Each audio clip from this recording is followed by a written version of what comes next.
Hello mga kabiyahe! For today's video, i-share ko po sa inyo yung result ng pagpaparepack ko ng front shock.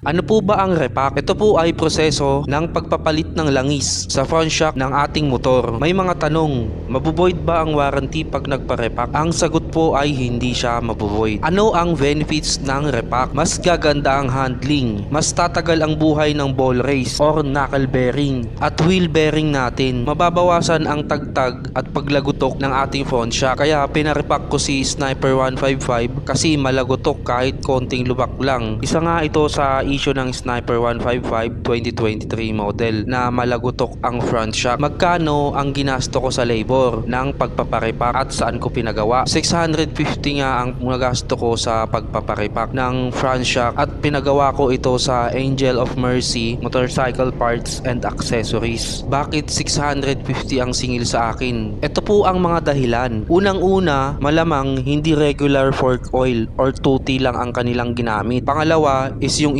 skills din ng gumagawa ang ating binabayaran. Disclaimer lang po, choice nyo pa din pag magpaparepack kayo or bibili na lang kayo ng aftermarket na front shock. Mga kabiyahe, share ko lang din. Dati kasi noong hindi ko pa pinaparepack yung front shock ni Sniper 155, pag nadaan ako kahit konting lubak, malagotok tapos ang lalim pa ng play. Sure ako na experience din ito ng mga naka-Sniper 155 2023 model. Pero since bagong repack na, mas gumanda yung handling at nawala yung lagutok.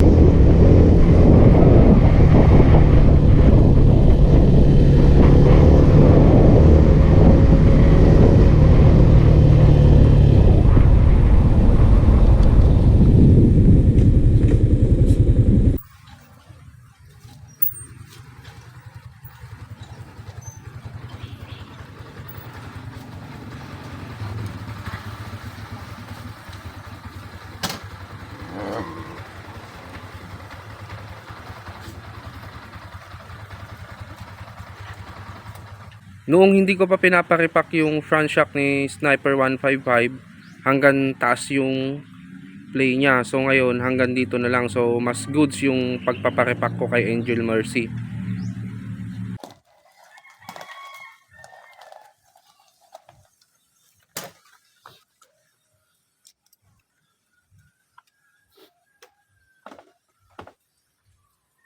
So mga kabiyahe, mas gumanda yung play ng front shock ni Sniper 155 after repack.